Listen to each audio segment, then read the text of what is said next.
like to welcome everyone to beautiful downtown New Orleans, where all of your generous contributions help to keep the nice guys like me on the streets and out of your cars and homes. Beautiful lady dressed in her shirt. Don't worry, I ain't trying to flirt. Could you smile at your honey? Get him to bring me some money. Make my day really sunny, cause being broke ain't funny. But I'm gonna tell you one about N.O. This is a really great city. Ian is clean and pretty. And that cool guy in the blue and gray. I'm glad you came this way. Thank you, sir, for helping me pay to fix up my old Chevrolet. And this lady taking a shot. She might throw some in the pot. Only way I make a lot when I get a little of what you got. No, guess not. That's okay. Have a good day. Enjoy your stay in every way.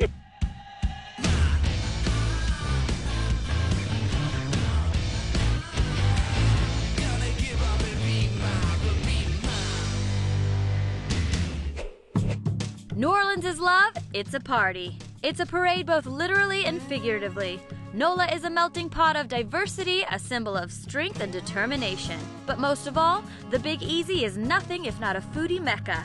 And its native son John Besh is its culinary ambassador. What makes New Orleans is that it's surrounded by these salt marshes. So this water is full of nutrients and it's one of the richest fisheries on earth. You come to New Orleans for the great seafood and that great style of Creole cuisine, and it's all lost if we lose these coastal communities. One way this acclaimed chef, author, and TV personality is protecting his prized homeland is through philanthropy, and with one program in particular. John, I want to ask you about Milk Money.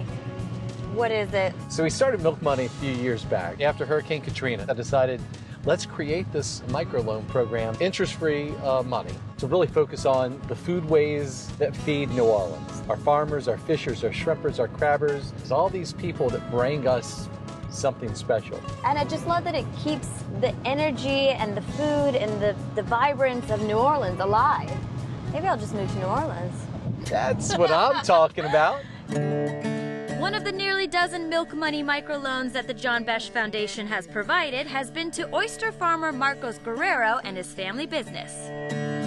What did you do with the loan then when you got it? We actually bought cages. And if you're asking yourself, cages? With oysters? Well, they're doing things a little differently down at Grand Isle Sea Farms. It's an off-bottom culture. That means it's a new way to grow the oysters. They're not anymore at the bottom of the water. The first 12 inches of the surface of the water, that's where the most nutrients are. And the science behind this off-bottom culture, as it's known, is under the care of Dr. John Supan of LSU at the Michael C. Voisin Oyster Hatchery. In here, we spawn and hatch oysters, which produce a swimming larva after 24 hours. Whoa, little lively little dudes. And we grow them in these tanks and feed them cultured algae, a special diet just for oysters. The red and blue causes photosynthesis, right? Yes, we built this system to be able to expose them to the ideal lighting that they really need. So there's a bunch of little babies up in these tubs, There's about close to 300 million oysters in here right now. In here? They're microscopic. That's a lot of babies. We call them larvae. That's a lot of larvae. And once you know the technical side of off-bottom culture, it's time to hit the bay. Do we have to go far out to get these babies? It's just right over here. Come on, boys. Yeah. Okay. Woo! This is a 7-month-old oyster. That's the one that you saw on the lab. Now are like this. Marcos, what has this meant to you, this loan and getting these opportunities? Well, it's fantastic because it's a sustainable way of doing the new oysters. We're offering a better product to our guests. And so the guests get it, our culture's better for it. Ecologically, I think we're better for it. The only thing left now is to try these. And back in New Orleans at John's restaurant Luke, under the care of executive chef Drake Leonard, It's shucking time! We've got wild oysters. It's not about how much force you have. It's about finding the socket. So we're gonna ride up. I don't know if I'm riding here. Gently. You can kind of twist your knife a little bit, so we're pop. Right up. I'm riding Slide up. across, slide across. Boom. Woo! That's it. Not bad. First one. So I think it's time. but before we get to eating, there's one kind of ironic detail I probably should have mentioned. I don't like seafood. I'm gonna let you doctor this up. All right, so for starters, we need a little Tabasco, a squeeze of lemon, Yeah. a little horseradish. Whoa. Okay. I just swallowed it. She did it! Am I supposed to chew it? When I was a kid, Yeah. I'd go out to the lake with my daddy, and we'd take some Ritz crackers, some oysters, some cocktail sauce, and eat them just like that. No, She doesn't eat oysters. I'm not an oyster girl until tonight. And for the third round, you got some cooked, some baked oysters. And so this is stuffed with crab meat, shrimp, onion, garlic. So just take some of the topping off and just taste how good the topping is. Okay. Now that's the good stuff.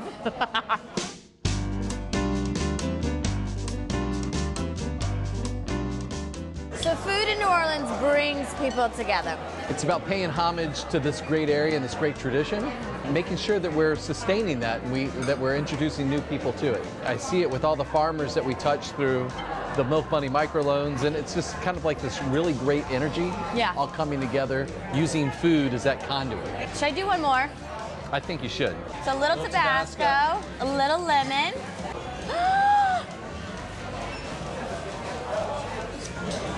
You are such a trooper. You don't even like oysters, and look at you. Go ahead with your bad self. That's what I'm saying.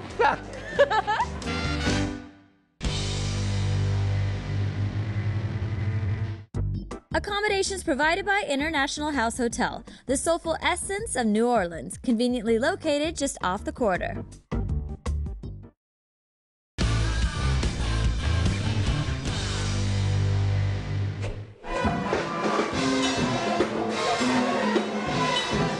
In New Orleans, it may be the cuisine that fills your stomach, but make no mistake, it's the music that truly feeds your soul. And it's everywhere.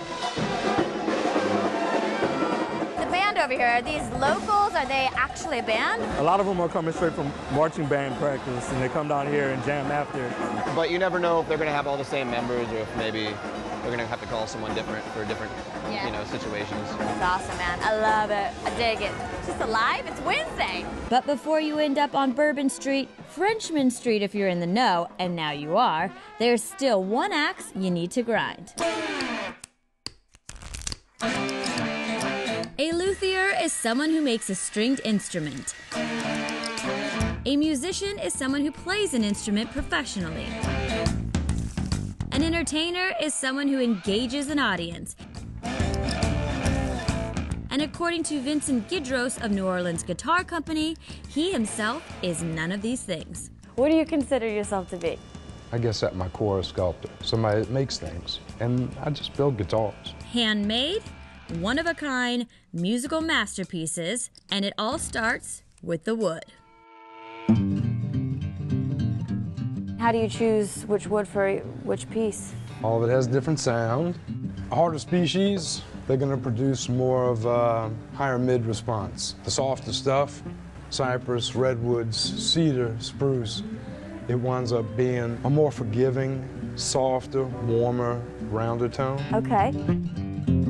All of these pieces here that you see were from a tree that we pulled out of Lake Salvador 10 years ago. Wow. So this was an axe-cut cypress tree that had been underwater since the last clearing of the swamp, so that was 1920s. Wow. So, you want to bend some wood? I definitely want to bend some wood. What time is it? With our species of lumber selected, we begin building by giving the instrument shape and form. Whoa! Hi-ya! So we're going to bend the sidewall on this pipe. It's like a guitar curling iron. Exactly. Just allow the wood to soften in our hands. And the way you do that, you just rock it back and forth, and you'll see the steam coming up. See it starting to bend? Yeah. And you can just coax the wood into form. But do you know where to do the curves? Well, you just eyeball it. Ah. Right? Yeah. Right. Nice. Just rock it back and forth. You see the steam starting to happen? Did you go to like guitar making school? I mean, how did you even find these tools? You make them. You made this. Yeah, well, it's all pretty caveman kind of stuff, you know? Not to me. So, we'll even that out. Okay. Yeah. We trim our side walls. That's it. Woohoo! Affix them to the form mold. Oh God. Got it? Yeah. There you go. And then we let it sit overnight. We start doing things like this, the kerfing, the neck block, the heel block. Wow, there's a lot of craftsmanship going into just that. From there, we carve out the guitar face with the aid of a CNC machine. So this comes from the computer and then basically kind of sculpts it out for you? It does. Through the wood? But what I had to do is build it in a virtual format first. I think it's awesome. I feel like I'd want to stare at it and trip out. So this is gonna make the body of the guitar we're making. Correct. So after we have bent the sides and carved the back and the top, Yep. it's when we get it all stitched together. Want to see something beautiful? Oh, wow. It's funny because, I mean, I guess I didn't appreciate how beautiful wood is. Then we construct the fretboard and neck. It's the physical form of the scale, really. So then you get to create the music yourself. Exactly. There's definitely not high to it. And finally, in what can take up to a year's worth of work, we refine the sum of the parts with a wet sand. So let that dry for a second, and then you feel it, and you rub your hands across it, you'll see that the 1500 just kind of makes it real silky. Wow, it is so smooth. Kind of cool that this was that piece of wood right there. Yep, a lot of rubbing in the process. A lot of rubbing your wood. Oh. I'm sorry, I had to.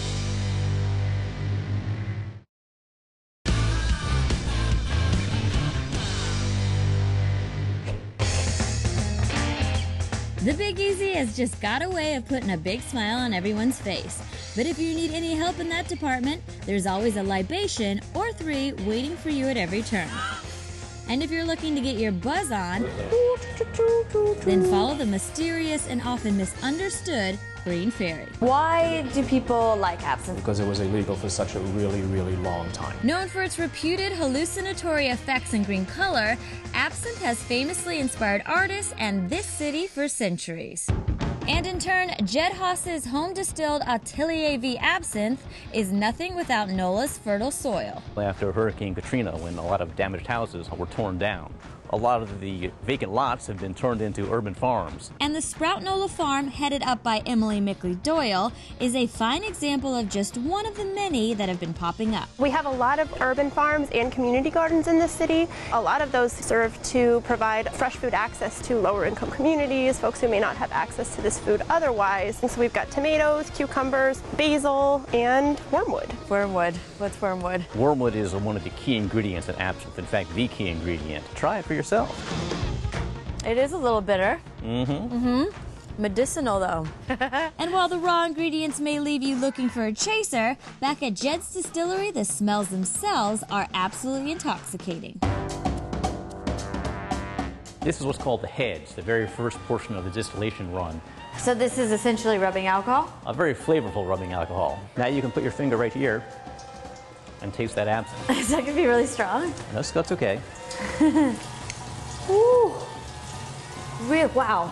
Intense flavors, really warms you up. It's got a smokiness, but refreshing at the same time. So this isn't green, so where does the green come from? We're going to colorize a portion of this distillate with some green herbs. Ooh, it smells amazing. Here is the absinthe trinity. Absinthe trinity. Dun, dun, dun. Wormwood, very bitter. Anise, very sweet. And then the fennel, a very savory taste. Ooh, that's intense. That's what we got earlier today. Yes. Is it a popular drink here in New Orleans? There's this long connection of absinthe to New Orleans. People were drinking it here back in the 1800s. It's long had a reputation for drinking and good times, and that sort of a thing that's gotten bigger and bigger. The absinthe drums are calling. Yeah. And once the herbs have fully infused their color and flavor upon the cane alcohol, we're bound for bottling. Right like this? Then on to corking. We are officially capped. Sealing. It's my first wax bottle. It's got a little bubble though. That's okay. And finally labeling. Sure that's right? That's a little bit high with the, But creating the booze is only half the battle, as drinking it is a process in and of itself. I give you Paul Gustings from the legendary Empire Bar. Is this a style poets back in France drink, or is this more of a New Orleans vibe? No, this is the way they used to drink it in France. The way we do it here, we have an absinthe fountain, which we put water and ice in, And then we put glasses with a little absinthe, and then you drip the water over the sugar cubes into the glass. Stir it up? Stir it up a little bit. That will get you messed up, huh? Everything I do gets you messed up, not just the drinks. Honey, I knew that about you. Who told you that? They lied. Coming out the clouds, Paul. And it's comments like that which have earned Paul the title of the crustiest bartender in the world. Crustiest bartender in the world? You know, I have to have a reason to smile. Am I not a reason to I smile? have a reason one to smile. Red absinthe.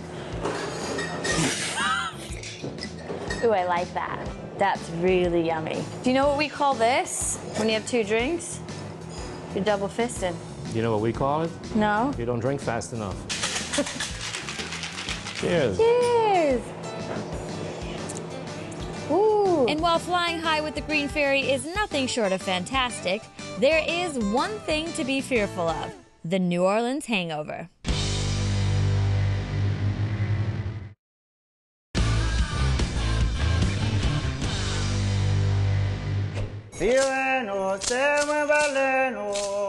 Make no mistake, New Orleans is quintessentially unique in these United States. So it should come as no surprise that voodoo priestess Sally Ann Glassman is a regular fixture here at the beautiful boutique International House Hotel located just off the French Quarter. What is Vodou? Vodou is a religion, and it's a way of looking at and experiencing the world that recognizes that there's more to it than what we see on the surface. And what is Vodou to New Orleans and New Orleans to Vodou? Voodoo has been a part of New Orleans since the inception of the city. It's part of the fabric of our culture and our traditions. It's why New Orleans dances to a different drummer.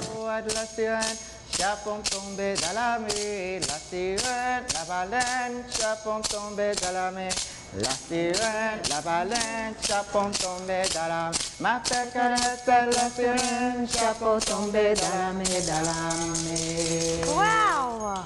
And now you get to keep that with you. And if it gets all worn and tattered, it just means it's working for you. Yeah? You can tie it around your neck, you can put it on an altar, you can keep it in a purse. Yay! But the more you handle it, the more it's yours. Okay. Thank you so much. After all that, lady needs a drink. Mwah. From one spiritual encounter to another in NOLA, there's always something to do, always something to see. You're never truly alone. And if you really pay attention, you'll realize just how true a statement that really is. So, we're amongst ghosts, spirits? Always. This is where our city began, so maybe the most ghosts would be here. Okay. The connection between the living and the dead here in New Orleans. Talk to me about that. Cities of the dead, right in the midst of the cities of the living. We don't hide them away. We even dance with the dead in New Orleans. So, of course, there's a connection. The physical body may be buried, but the spirit lives on. Bloody Mary is alive and well, and apparently living in the Big Easy. She pounds the pavements and provides captivating tours of the city's haunted and sordid historical past. I love that we're in New Orleans, and you're taking me to a restaurant for food and to hang out with ghosts. It's the New Orleans way. Spirits they don't want to leave, you know? And at Muriel's restaurant in the French Quarter, the ghosts have been a fixture for centuries. Like one, Mr. Pierre-Antoine Leopardi Jordan. Poker was his game, and he was in a game one night. He lost everything, including his shirt, and there was only one thing left to put on the table, and he foolishly put the deed to this house. He was sure the hand would win, but it did not. He came home that night, kissed his wife and children, climbed the outside stairs here, and killed himself. Ouch. That's intense. Yeah. So I'm going to have you tell me the story. I'm a teacher, so to speak, a facilitator to help you see with more than your eyes. Because it's important to tap in on your psychic abilities in that part of you. We all are psychic in one way or another. I want you to tell me a story, so don't think, let it flow. Can you get an idea of a visual of someone who might be here? Young, old? I'm gonna say young. Yeah? Like anything about looks? Brown hair? Yeah, okay, good. Short, long? Long. Yes. Her name is Julie, and she wanted nothing more than to marry the man that she was so in love with and bear his children. When he told her in jest that he'd marry her in the morning if she spent the night in the roof, she did it. and she froze to death. So this is our Romeo and Juliet story. Froze to death. Established as a city in 1718, New Orleans has seen its fair share of death. The city's engulfed by cemeteries, a constant reminder of our own inevitable mortality. Is it a city of great life, too? Oh, obviously, New Orleans is a party town. The spirits like to party in their own way. They're attracted to the energy. They need the energy to manifest. We talk about them. We feed them. We decorate them. We walk and miss them and drive and miss them every day. We don't forget. Not in New Orleans. Cruise through the bayous, pile on the beignets, earn your beads, and pay attention for passing streetcars. Then dive into a grenade and feast upon the Cajun Creole flavors while the city that invented jazz envelops you with it. New Orleans is every bit of what you expect it to be if what you seek is the unexpected.